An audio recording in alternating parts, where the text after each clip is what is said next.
अब कुछ कुछ रिप्रेजेंटेशन मेरे पास भी आए, एक जगह मैं भी अफेक्टेड हुआ हूं, मगर वातावरण ऐसा है कि किसी को कुछ कहने की ताकत नहीं है। पुलिस फोर्स, अच्छा उसमें सोने पे सुहागा ये है, पत्रकार लोग भी देखते हैं, हम भी देखते हैं, ऐसा मालूम होता है तो हिंदुस्तान की आर्मी एक सर्विसमैन औरंगाबाद की जनता के खिलाफ महाज पे जुटे आ गए। ये पुलिस का जो ड्रेस होता है उन्हें ड्यूटी पे पहनता है। आर्मी का आदमी एक सर्विसमैन होने के बाद क्या वो ड्रेस पहन के फिर सकता और ड्रेस की धाक डाल सकता? ये भी एक विषय है जिसपे अपने को बात होना चाहिए। इन्होंने एक सर्विसमैन की फोर्स लेके आए, वो मिलिट्री का ड्रेस पहने वाले हैं। अब मुझ जैसा आदमी भी देख के डर जाता, फौज आ गई तो उनके साथ में 50 बुलडोजर, पुलिस का फोर्स, और फिर धर्म से ये बिल्डिंग तो वो बिल्डिंग तो वो बिल्डिंग तो। एनक्रोचमेंट अगर रोड पे हुआ है, पब्लिक प्लेस पे हुआ है, पब्लिक रोड पे हुआ है, उसको आप हटाइए। मगर रोड वाइडनिंग के नाम पर जो प्रॉपर्टी को आपने एक्वायर नहीं किया है, एक्विजिशन की नोटिस नहीं दी है, उसकी प्रक्रिया कैसी है साहब? उसका एक नोटिफिकेशन निकलता, वो नोटिफिकेशन के बाद लैंड एक्विजिशन डिपार्टमेंट को प्रपोजल जाता, प्रपोजल जाने के बाद जॉइंट मेजरमेंट सर्वे होता, जिसमें सिटी सर्वे लैंड रिकॉर्ड का आदमी, कारपोरेशन का आदमी, संबंधित आदमी, हर प्रॉपर्टी का तय होता कि आपकी इतनी जमीन हम अक्वायर कर रहे हैं। अब वो जमीन पे कोई स्ट्रक्चर बना होगा तो उसका मुआवजा देना पड़ता, जमीन की रेडी रखने से कीमत तय करना पड़ता, और वो टाउन प्लानिंग डिपार्टमेंट उसकी कीमत तय करने के बाद उसका अवार्ड निकलता। अवार्ड पास होने के बाद अगर मुझे ऑब्जेक्शन है तो मैं ऑब्जेक्शन में बात दाखिल करूंगा, मेरी आपत्ति बताऊंगा। अगर मैंने अवार्ड कबूल कर लिया तो फिर आप एक्विजिशन को आ सकते, कब्जे पा सकते। अब मैं अपना इंस्टेंट केस बताता हूं। ये जो नटराज होटल है आरटीओ ऑफिस के पास, वो हमारी प्रॉपर्टी है, मेरी बीवी के नाम पर, जिसका मैंने जीपीए दिया हूं। उन्होंने आए, 35 मीटर की रोड है मान्य है हमको, उसमें हमारे 165 फुट की दीवार, बाउंड्री वाल उन्होंने तोड़ दिए। उसके बाद 18 से 20 फुट अंदर के पेवर ब्लॉक निकाल दिए। उसके बाद 5 झाड़ काट के फेंक दिए। तकरीबन 300 हमारे पॉट्स थे, वो निकाल के फेंक दिए। मुझे समझ में नहीं आया कि मेरी जमीन अक्वायर किए बगैर आप हमारी जमीन में घुस के तोड़फोड़ कैसा करते? आपको क्या अधिकार है? क्या आप अतिक्रमण करने वाले गैंग है? तो जी श्रीकांत लोगों की लीगल प्रॉपर्टी पर अतिक्रमण गैंग का नेता है और पुलिस सपोर्ट में काम कर रहा है। ये मेरा स्टेटमेंट। और आईएएस ऑफिसर ने कायदे कानून का उल्लंघन करते हुए ऐसे एक्टिविटीज करना बहुत बुरी बात है। मैंने एक रिप्रेजेंटेशन दिया है, मैं जी श्रीकांत के दरवाजे पे नहीं जाऊंगा भीख मांगने को, जैसे नेता लोग जाके बात कर रहे उससे। अगर तू आईएएस ऑफिसर है, कायदे के चौकट में काम कर। हमारे पास के नेता जागे अदब से सर ऐसा वैसा, मैं क्या अदब आया? जो कायदे का उल्लंघन करेगा उसकी कोई इज्जत नहीं। तो मैंने एक रिप्रेजेंटेशन दिया कि तुमने हमारी जमीन पर जो दीवार तोड़ी, जो 20 फुट तकरीबन 3000 स्क्वायर फुट का डैमेज किया, दरख्त तोड़े, उसका तू हमको कॉम्पेंसेशन दे और तेरी पॉकेट से दे। 10 लाख रुपए का कॉम्पेंसेशन मैंने उसको अपने तरफ से लेटर भेजा। वकील की भी क्या जरूरत है? अगर तुम हर आदमी को बोलेंगे हाईकोर्ट में जा, हाईकोर्ट की फीस कितनी है? और हाईकोर्ट में भी अपना केस सही तो पुटअप होना पड़ता।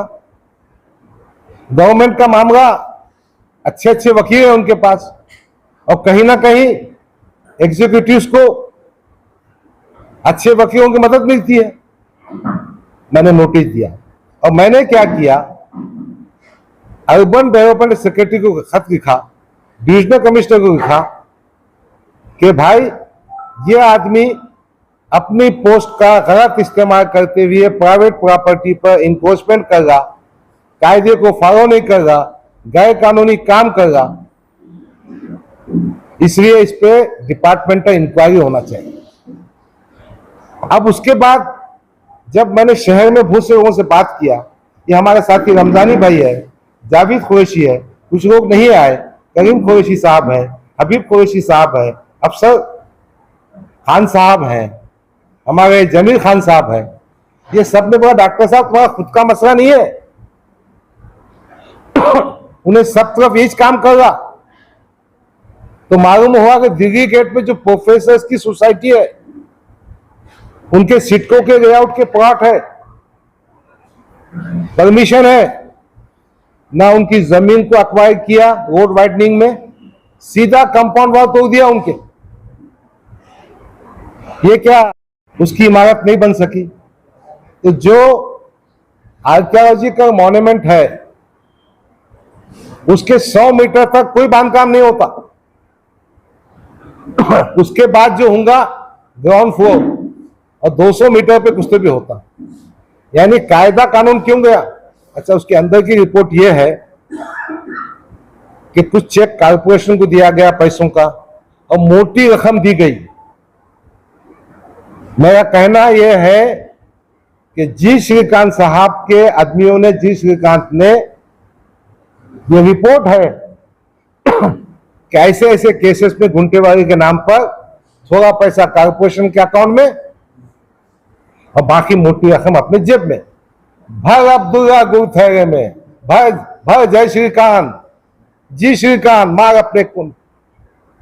अच्छा, उसके आगे आओ तुम नीचे। अबे जो मकान में तू रहता है जय श्रीकांत, तू अपनी दीवार क्यों नहीं तोड़ा तूने? जिस मकान में वो रहता है उसका भी नाम है जय श्री, पूरे पूरे शहर को पानी को तरसा रहा, 10 दिन में पानी आ रहा, और उसके बंगले का नाम क्या है? इसकी मां का क्या अंधे नगी चौपट रात चल रहा। अच्छा, उसके आगे एक अंदर बात हो तो कभी आपको वक्त मिला, मुझे तो वक्त नहीं मिलेगा, जरा उसका बंगला जाके देखो अंदर से कैसा बनाया उसने। मुझे ये रिपोर्ट है मेरे पास, मैं डॉक्यूमेंट नेक्स्ट टाइम लाऊंगा, कि उसने अपने बंगले को आलीशान महल बनाया हुआ। हर महीने को 3 लाख 4 लाख रुपए उसके बंगले पे खर्च होते हैं। और वो पास कैसे बनाओ तुमको? 67(3)(c) म्युनिसिपल कॉर्पोरेशन में एक्ट में 67(3)(c) है। उसमें एडमिनिस्ट्रेटर को ये पावर है कि कभी आपत्ति आ जाए, इमरजेंसी आ जाए, तो बुरा वक्त आ जाए, तो ठहराव लेने के बजाय ही कैन टेक डिसीजन। तो 67(c) में घर में ऐशो इशरत करेगा, बिना पास करेगा, टेंडर निकालेगा, सब करके देगा, सिर्फ पैसे जमा करने का काम कर रहा हो। और भ्रष्टाचार का शहंशाह है वो, बादशाहों का बादशाह जी श्रीकांत, भ्रष्टाचार का बादशाह। और फिर तानाशाही यहां नहीं रुकी, किसका ये मकान तोड़ सकता वो? अभी तो शहर में ये खबर फैला रहा वो कि मैं जिला कलेक्टर बन के आने वाला हूं। उसका कहना है कि मेरे पॉलिटिकल बॉसेस से बहुत अच्छे रिश्ते हैं। तो पहला मुद्दा यह है, जिस तरीका से गैर कानूनी तौर पर कायदे की प्रक्रिया को दबाते हुए नहीं लोगों के मकानों को तोड़ा है, उन सबको मेरा आपके माध्यम से विनंती है कि वो सब निवेदन करें और जी श्रीकांत से पैसे वसूल करें। और मैंने मेरे निवेदन में लिखा हूं कि मैं पुलिस कमिश्नर के पास जाकर पुलिस स्टेशन में तकरार भी देने वाला हूं। मेरी प्रॉपर्टी फ्री होल्ड है, मेरी प्रॉपर्टी में कोई घुस के नहीं आ सकता। दीवार तोड़ना तो बहुत दूर की बात है, पेवर ब्लॉक टिकाना बहुत दूर की बात है। तो ये गुंडागर्दी कहीं ना कहीं फौजदारी गुनाह में आती है।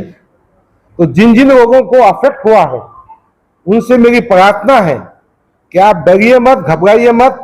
मैं और मेरे साथी आपके साथ खड़े हैं। जी श्रीकांत से कंपेंसेशन भी लेंगे और फौजदारी मुकदमा भी दायर करेंगे। ये बात आपके सामने कहना है। रही दूसरी बात, अब ये गुंटेवाली का बहुत फंडा चल रहा। अब देखो, जो लोगों ने गुंटेवाली